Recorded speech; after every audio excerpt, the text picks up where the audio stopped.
Welcome back to Expat Curious. This is the second part of our conversation about how to make a living if you're moving to a new country. We had just finished discussing in the last episode about your various options for extra national income. That is, ways to make money in your home country or in a higher income country while you're living in your new home. Now we're going to start talking about what happens if you don't see an easy way to do that, or if you are planning to or really want to work in your new country. We're going to move the discussion to that. So thank you for your patience, and sorry for the wind. Let's go inside.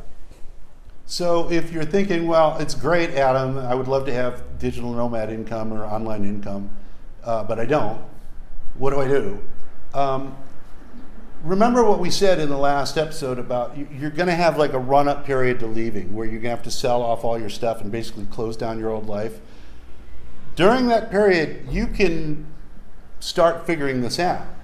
You can research what kind of online jobs are available depending on your skill set and your income needs. And there's everything from, scraping money from Google, doing YouTube, to affiliate marketing and things like that, which are kind of the low end of the totem pole, to if you could learn how to code, or something like that. You can identify this need to get your income online and get away from your 9-to-5 situation if that's where you're at. And you can start working on it during the same time that you're shutting your life down in your home country. So this can be part of your preparation. Now, it's too nebulous a thing for me to advise you directly because, I don't know what, are you in the medical field? Are you a creative like me? Are you a guy living in his trailer? I don't know. Depending on who you are, there's going to be different things available to you. But the thing is, your income level is going to play very much into your comfort level in your adopted country. A quick sidebar here to explain this concept. Something I have to explain to a lot of my friends here that are natives of Southeast Asia is they don't understand why I would leave America, because to them, going to America is still a big dream, although less so these days than it once was. But still, they're looking at it from the perspective of, well, I can make so much more money there, why would you ever want to leave? But they're in a different situation, because I'll take my friends in the Philippines for an example. That is quite a tough country to live in a lot of ways. I love it, but it is difficult, especially if you don't have much money, which is most of those people. So folks in the Philippines, they're living, sometimes 7, 8, 9 people to a room, and they're dealing with really sketchy infrastructure and really inconsistent environments. And they're used to that. They've grown up in that, and they've become very resourceful and very used to those kind of compromises. So you put someone with that life experience and you put them in America, they're going to do great because their whole environment is much easier. You can get a lot more done if you've got a stable environment and you're not fighting for internet or your next paycheck. But if you want to live 5 to a house and cut down on the rent, and you're going to also have access to the social pool from your home country, you're going to have it pretty easy because you've already acclimated to much more difficult situations than Americans are used to. So you're gonna thrive and excel because you just don't need as much, and you have more options for who you're going to hang out with, because you've got your peeps from your home country, and your cost of living because you're used to living really cheap, et cetera, et cetera. And I understand this is why there's a lot of people in my country that are concerned about this because they think might lose out competitively for those kind of jobs. But the flip side of this, okay, is if you're a lower income American and you've been dealing with how expensive it is in the United States and how many things you need to deal with just to get through the dang day. If you moved to a fairly low income or low cost of living foreign country, it's going to be much less daunting to you than it would be for someone who's, living in the Silicon Valley, and they're used to, magnificent stuff. They're not going to be able to go to Sri Lanka and get a place for $50 a month or whatever, but still a pretty nice place, right? And so this gets us to, what do you do if you don't have a way to access extra national income? What are your options for working in country?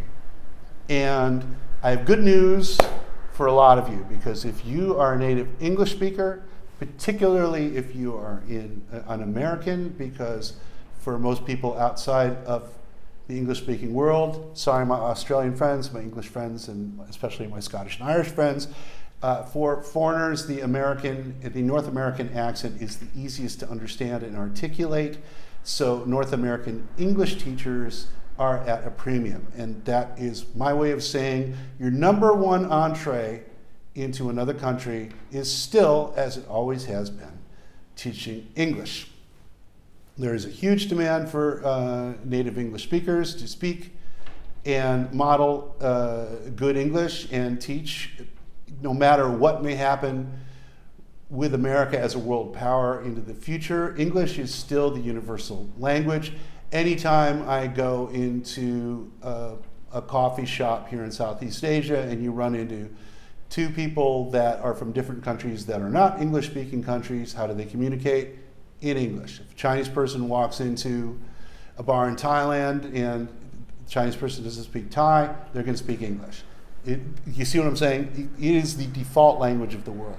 So no matter who takes over or whatever, I mean, a lot of people think China is the ascendant world power at the moment. But be that as it may, the Chinese language, the Chinese alphabet, most people aren't going to play that. That language is not going to take over the world. It's too specialized, it's too complicated, at least not anytime soon. So no matter what happens with America or any other English-speaking country as a world power, English will remain the default language by which people communicate if they don't speak the same language themselves, if they can't mutually articulate what each other's language is. So teaching English is very much in demand. Now, there's one problem with this, is in most countries, you're going to need a college degree. It does not matter what the degree is, mostly, but they want to see that degree.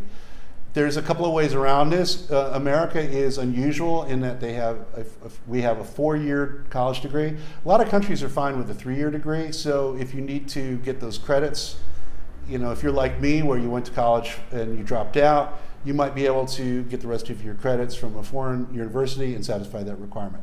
But for most countries, not all, but for most countries, you will need a college degree to speak English, or to teach English. But you won't need to be a teaching degree.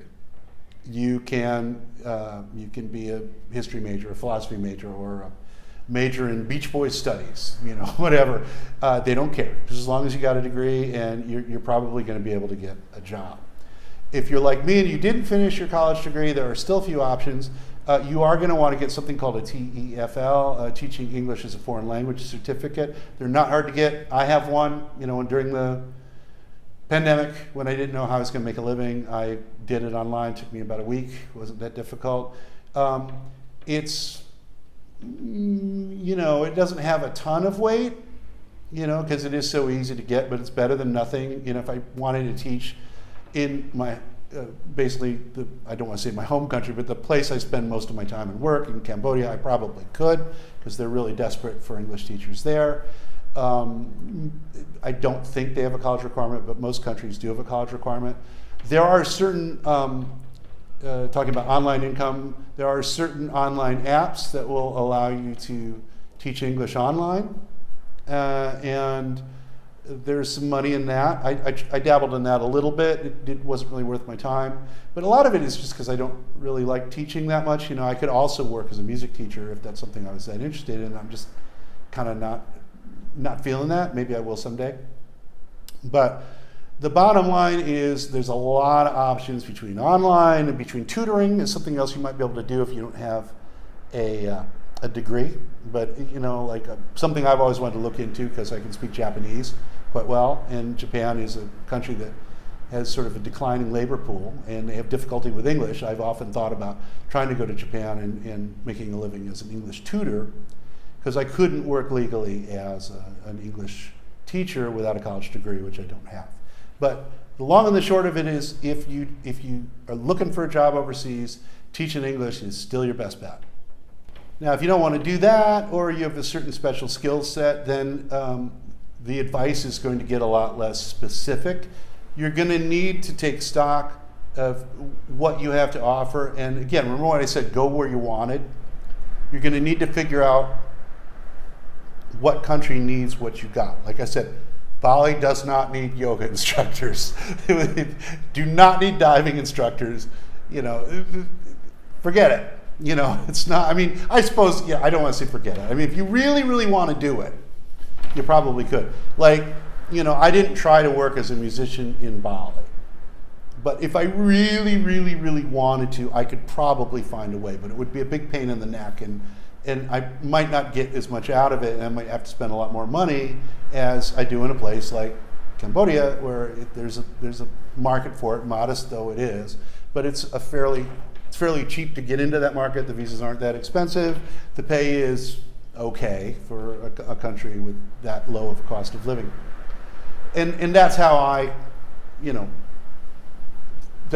took my skill set and applied it to the problem. You're going to have to do the same thing. Certain countries have certain needs. Now, in a lot of countries, medical professionals are pretty desperately needed. I have a really good friend from Cambodia. He's working in East Timor right now. He's a hospital administrator. And East Timor is obviously a developing country. And they just really, really needed guys like him, and they gave him a pretty good package. And him and his girlfriend, they moved down there, and he seems to be doing pretty well. And he's said that they need people like him so badly that he could probably stay there for the rest of his life if he wanted. Now, again, we have to get back to what do you want to get out of your expat experience versus what's available, and there will be some push and pull. I'm not saying you have to just settle for any old crap. I'm just saying that you have to measure your wish list of things you want to live with against what's available out there and make a choice. And you're going to have to research a lot of different places to figure out what country is going to best check that box. But it's kind of an interesting project, and it's one of the many things that you're going to need to do as you prepare to make this step.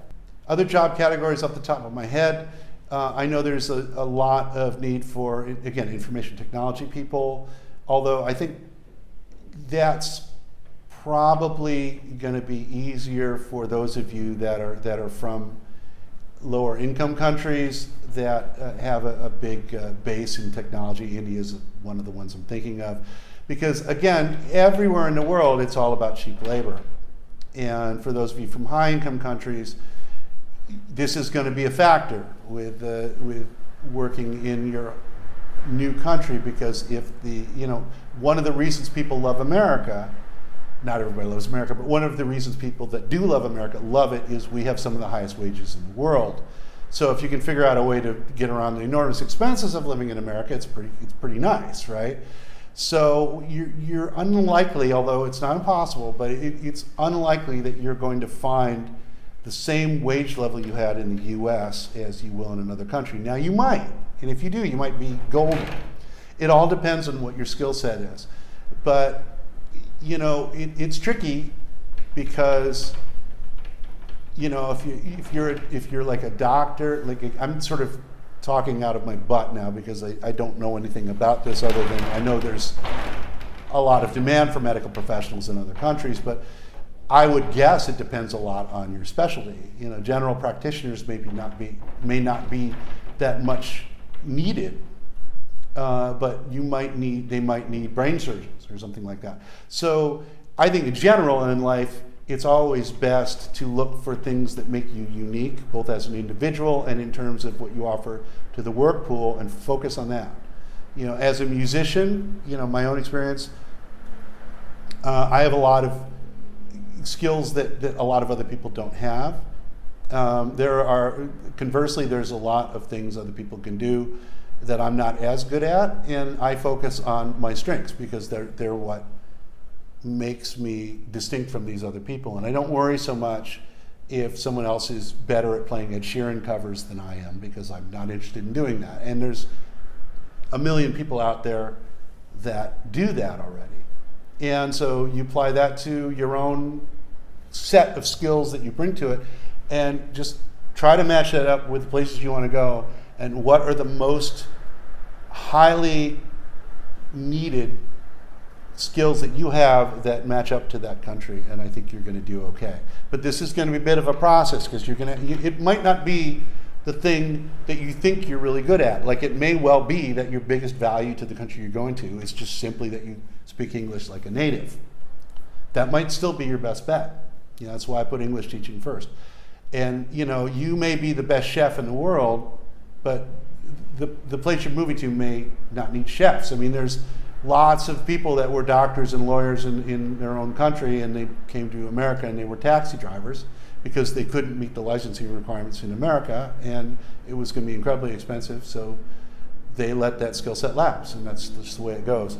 Speaking of English, one more possibility to bring up, especially for people that are kind of on the lower income side of things, is you might be able to parlay your English skills into sort of hospitality types of jobs. So to give you an example, in some tourist areas here in Southeast Asia, you'll have like a small hotel or a small bar, what's called a warung here in Indonesia, which is like a hut that serves drinks or food or whatever.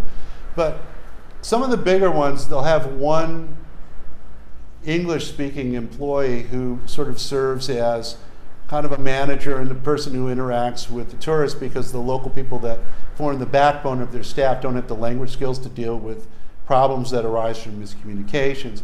And a lot of these people are young, they're not, kind of hippie type of people, they don't have a lot of money, they're not making a lot of money, and sometimes there's barter involved, where they get, let's say that you're 21 and you're backpacking it, you might be able to make a deal with a place like this in Nepal or some other less policed part of Indonesia or something like that, where they give you room and board and a couple of bucks under the table, and you fulfill this function for 6 hours a day or something like that.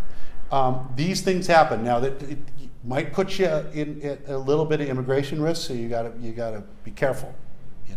This might be okay, it might not be. It's going to depend on the country. But that's an example of a thing you could do if you don't have a ton of money and you don't have any way to get income from outside the country, but you still want to do this. Think about things you can barter and in ways you can parlay any skills you have, most specifically your English-speaking skills, to some kind of work that's going to pay the bills. And of course, you can look at a hybrid approach, all of the above. That's kind of what I do. I don't want to tell you everything about my financial situation, but I get income from a lot of different places. I make some money from performing, and that's also great because you usually get fed. So that's another barter situation where you get the money you make from performing, you might make some money on tips, and then you don't have to spend money on food that evening because they fed you, so that checks a bunch of boxes right there. I used to be a music producer, and I still get a certain amount of online work, singing on people's records or mixing for them or doing editing, and occasionally I'll get video editing work from the stuff I've done on YouTube. I do make a certain amount of money from this channel. By the way, if you get value from the show and you enjoy listening to me talk, I do encourage you to become a patron or drop a couple of bucks in the contributions. That's in the first comment, but if you don't have it, don't worry about it, but check the first comment for those options. But yeah, I make a little bit of money from this, not a ton, but 15% of what I need to live comes from YouTube. And that's one of the cool things about doing this is when you're in a new place and you don't have the same responsibilities you have. You've divested yourself of your stuff and of your job, and now you're parked down in whatever new country you're in. You got to figure this out. It will encourage you to take some risks and try some new things. I mean, the whole reason I got into this YouTube channel is I was sitting here in Bali going, how am I going to make money? You know, I tried online writing, which is another thing some people do, you know, and that wasn't really working for me. And then I started doing the YouTube channel, and I found it really interesting. And you know, I don't get rich off it, and part of the reason I don't is because I choose to make the content that I like. But a certain amount of people find it valuable. Again, my niche, you know, people contribute to the channel, and it forms a part of my income, and it gives me the chance to try something new. And you can do the same kind of thing. You can go through all these options. You can start a YouTube channel. You can write online. You can be an online English teacher. You can try to go work hospitality in a while run. You can learn to code. You can do all this stuff. You know, there's no one size fits all answer. And the less your cost of living is, the less amount of money you're going to have to put together. Also, if you followed the steps I outlined in the last video, you should have a certain amount of money to coast on for a while. And if you budget carefully, you know, let's say your cost of living is $1,500 a month in your new location, but you've only figured out how to make $700, and you're pulling $700, $750 out of your savings every month. Well, that's a lot better than pulling $1,500 out. You know, just as long as I liken it to bailing a boat, right? Like, you can be in a boat in the ocean and it's taking on water, but as long as you keep getting water out of the boat, you're going to stay afloat for a long time. The boat may keep sinking for a long time, but you're not going to sink right away. And so the more cash flow you've got, the less pressure you're going to be under to figure this out, and the more time you're going to have to get to know new people and get to know the situation in the place you're in, both of which are going to help you find work if that's your goal. Or if you already have work, it may help you find better work. You know, just because you're doing one thing doesn't mean someone doesn't need someone like you and you meet them and then you go do that. You know, that happened to me over here. You know, I was working in Cambodia for a while, and a high school buddy of mine needed somebody to do some consulting work for him in the Philippines and offered me more money, so I went, and it was great. And then the job ended, and then I went back to doing what I was doing before, you know, and that stuff happens. And the sort of more stable and the more cash flow you've got, the more you can kind of keep yourself open to new possibilities. But it is really important, if you take one thing away from this video, you need cash flow. You need to have some money coming in, even if it's not very much. You know, the last video I talked about how you can sell everything you own, and it's going to translate into a grub stake that you can bring into your new environment, and that's going to help with the expenses of moving and the expenses of getting acclimated, because you're going to get ripped off in a new place the first 6 months. It happens to everybody. But you can't live off it, not for long.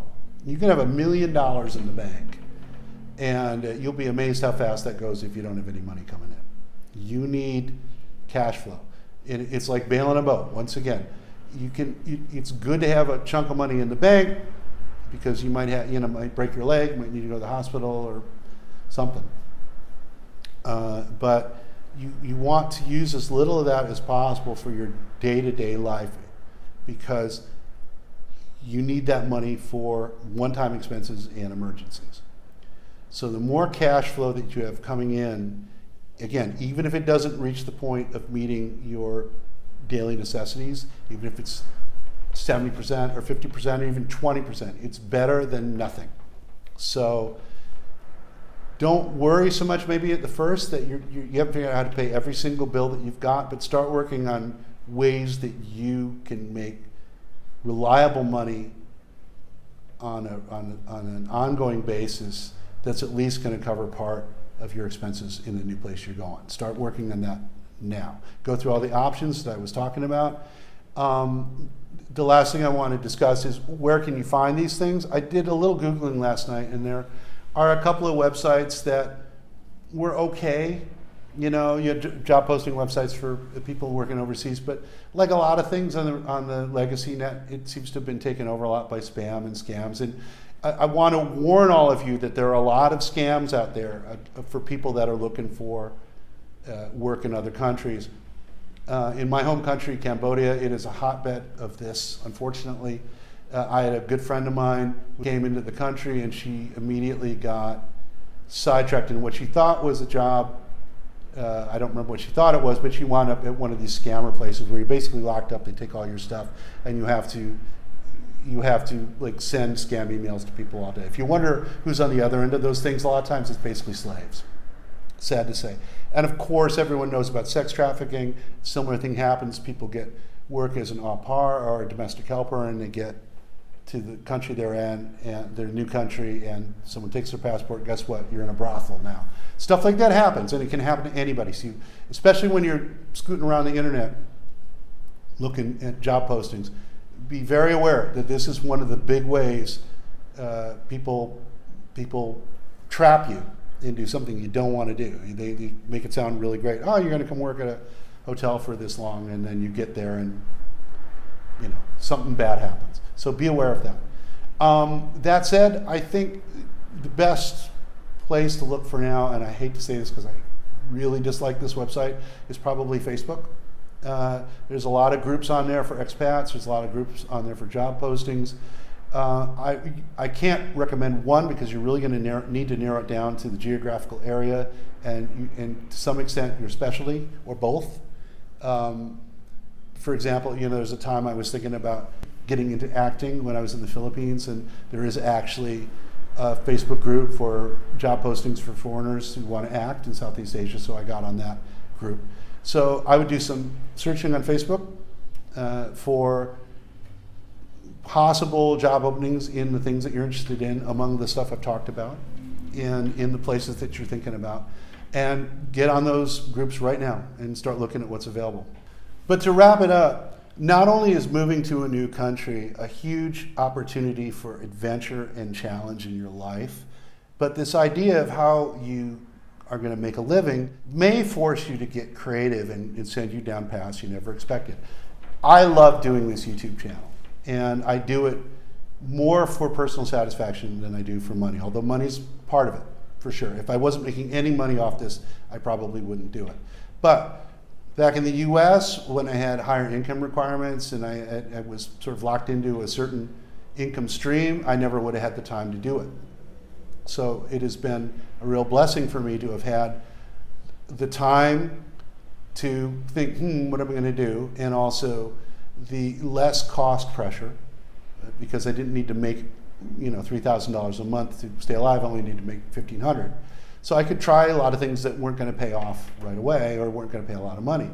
So you, like me, have the opportunity to go down this path and reinvent yourself, or maybe find different ways to appreciate what you've already got. Like I had retired from performing, and then I got back into it because it was one of the ways I could make money over here, and discovered that as an older musician, I could just play and sing and put on a show much better than when I was doing it when I was younger.